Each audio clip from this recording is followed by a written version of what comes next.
हरे कृष्णा। सनातन धर्म में यूँ तो हर महीने का विशेष महत्व है, लेकिन माघ मास का कुछ अलग ही स्थान है। मान्यता यह है कि इस महीने में श्री कृष्ण भगवान की पूजा करने से व्यक्ति की सभी मनोकामनाओं की पूर्ति होती है। इस मास का धार्मिक ग्रंथों में भी विशेष महत्व माना गया है। धार्मिक ग्रंथों के अनुसार इस महीने में काले तिलों से पूजा करने से शनि ग्रह के कुप्रभाव से भी राहत मिलती है।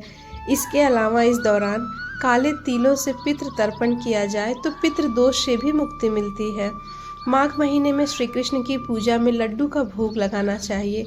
विद्वानों के मुताबिक कन्हैया जी को लड्डू का भोग लगाने के बाद उसे ब्राह्मणों को दान कर देना चाहिए। ऐसा करने से व्यक्ति को जीवन में आने वाले परेशानियों से राहत मिलती है, लेकिन भोग लगाते समय ध्यान रखें कि तुलसी के पत्ते जरूर डालें। हमारे ज्योतिषाचार्य कहते हैं कि बहुत से ऐसे लोग भी होते हैं जो 1 माह तक लगातार गंगा जी में स्नान नहीं कर पाते। शास्त्रों में ऐसा लिखा गया है कि गंगा जी में जाकर 1 दिन, 5 दिन या बसंत पंचमी, अमावस्या, नवमी, एकादशी इन तिथियों में गंगा जी जाकर स्नान करते हैं तो जाने अनजाने के सारे पाप नष्ट हो जाते हैं। इसके अलावा जो लोग पूरे माघ के महीने में स्नान नहीं कर सकते, घर में ही स्नान करना चाहते हैं या गंगा सागर में, वो लोग नवमी तिथि, पूर्णमासी की तिथि और बसंत पंचमी की तिथि निश्चित है और एक अमावस्या, इन 4 तिथियों में भी जो व्यक्ति प्रातःकालीन स्नान कर लेता है उन्हें भी माघ माह के स्नान का पूर्ण फल मिल जाता है। विशेषकर माघ महीने में तिल का दान का अत्यधिक महत्व है। अभी षटतिला एकादशी भी आने वाली है। माघ महीने में तिल का दान अवश्य करें। एकादशी के दिन तिल और गुड़ का दान अवश्य करें। इस काम को करने से जब किसी प्राणी की मृत्यु होती है तो यमराज के दूत उस प्राणी को लेने नहीं आते, उसे भगवान के पार्षद ही लेने आते हैं। तो दोस्तों, आज हम माघ महीने के इस पावन अवसर पर माघ मास महात्म अध्याय 11वें का श्रवण करेंगे। यमदूत कहने लगा कि हे वैश्य, मनुष्य को सदैव शालिग्राम की शिला में तथा वज्र गोमती चक्र में भगवान वासुदेव का पूजन करना चाहिए, क्योंकि सब पापों का नाश करने वाले, सब पुण्यों को देने वाले तथा मुक्ति प्रदान करने वाले भगवान विष्णु का इसमें निवास होता है। जो मनुष्य शालिग्राम में शिला या हरि चक्र में पूजन करता है वह अनेक मंत्रों का फल प्राप्त कर लेता है। जो फल देवताओं को निर्गुण ब्रह्म की उपासना में मिलता है, वही फल मनुष्य को भगवान शालिग्राम का पूजन करने से यमलोक को नहीं देखने देता। भगवान को लक्ष्मी जी के पास अथवा बैकुंठ में इतना आनंद नहीं आता जितना शालिग्राम में निवास करने में आता है।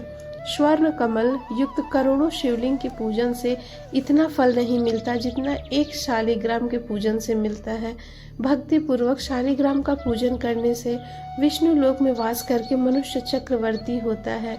काम, क्रोध, लोभ, मोह, अहंकार से युक्त होकर भी मनुष्य शालिग्राम का पूजन करने से बैकुंठ में प्रवेश करता है। जो सदैव शालिग्राम का पूजन करते हैं वह प्रलय काल तक स्वर्ग में वास करते हैं। जो दीक्षा, नियम और मंत्रों से चक्र में बलि देता है वह निश्चय करके विष्णु लोक को प्राप्त होता है। जो शालिग्राम के जल से अपने शरीर का अभिषेक करता है वह मानो संपूर्ण तिथियों में स्नान कर रहा है और संपूर्ण तीर्थों में स्नान कर रहा है। गंगा, रेवा, गोदावरी सबका जल शालिग्राम में ही वास करता है। जो मनुष्य शालिग्राम की शिला के सन्मुख अपने पिता का श्राद्ध करता है उसके पितर कई कल्प तक स्वर्ग में वास करते हैं। जो लोग नित्य शालिग्राम की शिला का जल पीते हैं उनके हजारों बार पंचगव्य पीने से क्या प्रयोजन।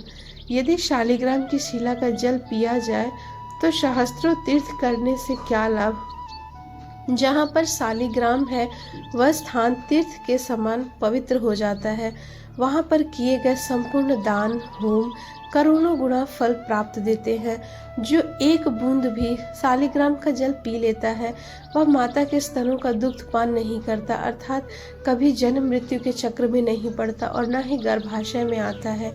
शालिग्राम शिला में जो कीड़े मकोड़े एक कोस के अंतर पर मरते हैं वह भी बैकुंठ को प्राप्त होते हैं। जो फल वन में तप करने से प्राप्त होता है वही फल भगवान को सदैव स्मरण करने से प्राप्त होता है। मोहवश अनेक प्रकार के घोर पाप करने वाला मनुष्य भी भगवान को प्रणाम करने से नरक में नहीं जाता। संसार में जितने तीर्थ और पुण्य स्थान हैं भगवान के केवल नाम मात्र के कारण से ही प्राप्त हो जाते हैं। तो इस तरह यमदूत ने वैश्य को शालिग्राम का महात्म्य सुनाया। तो माघ मास के 10वें अध्याय का कथा आज समाप्त यहीं पर हो रहा है। कल की कथा हम श्रवण करेंगे 11वें अध्याय में।